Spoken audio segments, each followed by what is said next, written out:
Remue ménage. Remue ménage.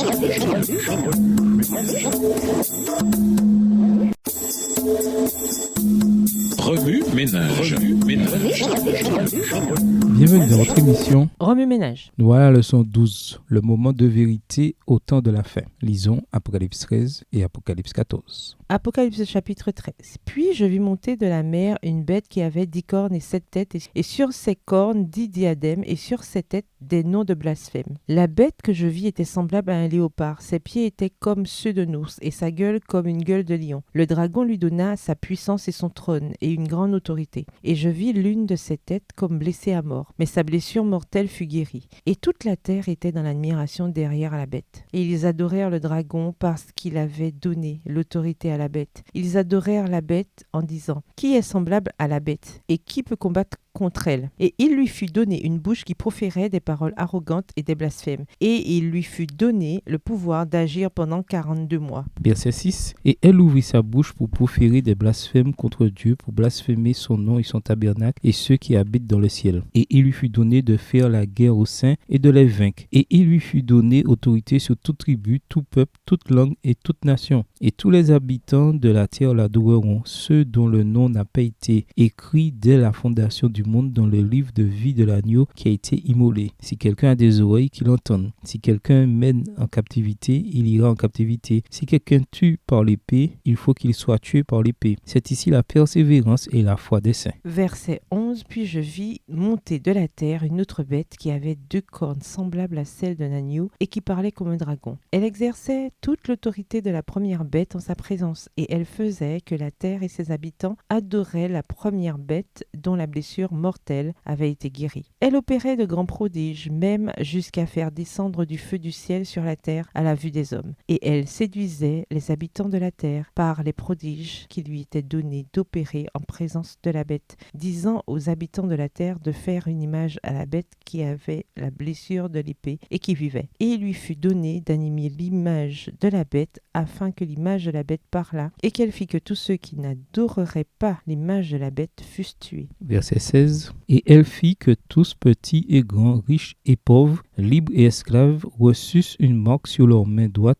ou sur leur front, et que personne ne put acheter ni vendre sans avoir la marque, le nom de la bête ou le nombre de son nom. C'est ici la sagesse, que celui qui a de l'intelligence calcule le nombre de la bête, car c'est un nombre d'hommes, et son nombre est 666. Apocalypse, le chapitre 14. Je regardai et voici l'agneau se tenait sur la montagne de Sion, et avec lui 144 000 personnes qui avaient son nom et le nom de son père écrit sur leur front. Et j'entendis du ciel une voix comme un bruit de grosses eaux, comme le bruit d'un grand tonnerre, et la voix que j'entendis était comme celle de joueurs de harpe jouant de leur harpe. Et ils chantent un cantique nouveau devant le trône et devant les 4 êtres vivants et les vieillards. Et personne ne pouvait apprendre le cantique si ce n'est les 144 000 qui avaient été rachetés de la terre. Ce sont ceux qui ne se sont pas souillés avec des femmes, car ils sont vierges. Ils suivent l'agneau partout où il va. Ils ont été rachetés d'entre les hommes comme des prémices pour Dieu et pour l'agneau. Et dans leur bouche, il ne s'est point trouvé de mensonge, car ils sont irrépréhensibles. Verset 6. Je vis un autre ange qui volait par le milieu du ciel, ayant un évangile éternel pour l'annoncer aux habitants de la terre, à toute nation, à toute tribu, à toute langue et à tout peuple. Il disait d'une voix forte, « Craignez Dieu et donnez-lui gloire, car l'heure de son jugement est venue. Et adorez celui qui a fait le ciel et la terre et la mer et les sources d'eau. » Et un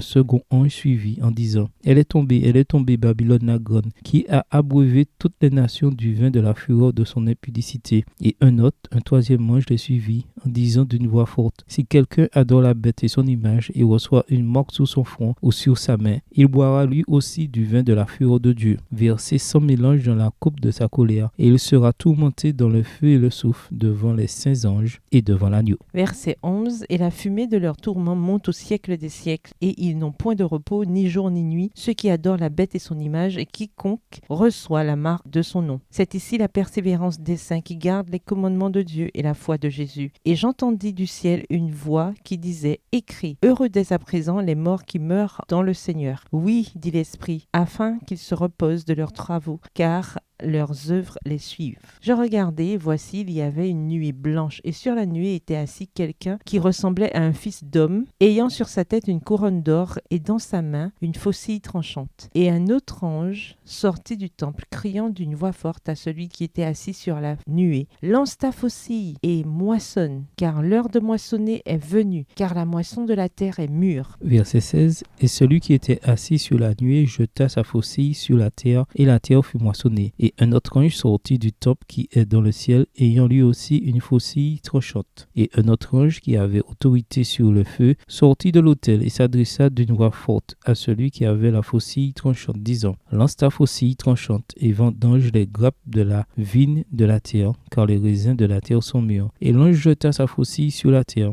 et il vendangea la vigne de la terre, et jeta la vendange dans la grande cuve de la colère de Dieu. Et la cuve fut foulée hors de la ville, et du sang sortit de la cuve, jusqu'aux morts des chevaux, sur une étendue de 1600 stades. Introduire le commencement de la fin. La guerre de sécession a été une bataille d'idéologie féroce. L'opposition du Nord à l'esclavage s'est heurtée à la détermination du Sud à préserver son économie dépendante des plantations, ce qui a déclenché en 1861 un conflit brutal qui a fait rage pendant 4 ans. Au cœur de la guerre se trouvaient 2 visions fondamentalement opposées de ce que devait être l'Amérique. Le Nord, appelé Union, envisageait une société libre et industrielle, tandis que le Sud, appelé Confédération, s'accrochait fermement à un mode de vie fondé sur l'esclavage. Chaque camp était fortifié par ses croyances profondes, faisant de la guerre non seulement un affrontement physique, mais aussi une bataille pour les fondements même de l'Amérique. La bataille de Gettysburg en 1863 a marqué un tournant décisif dans ce conflit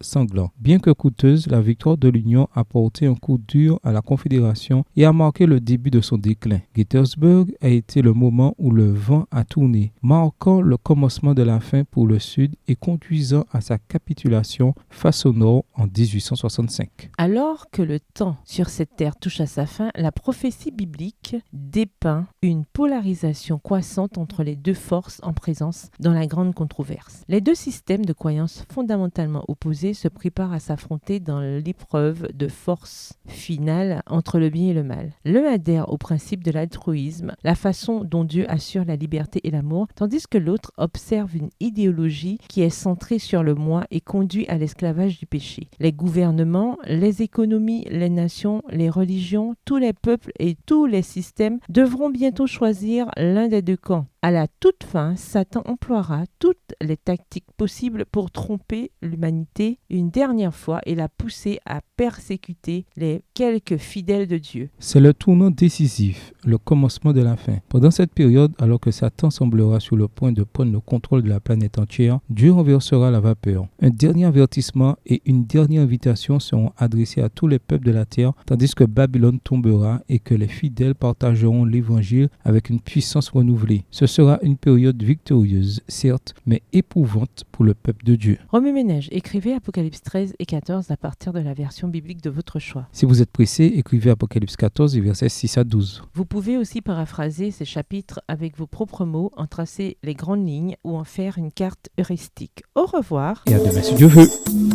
Remue ménage. Remue ménage.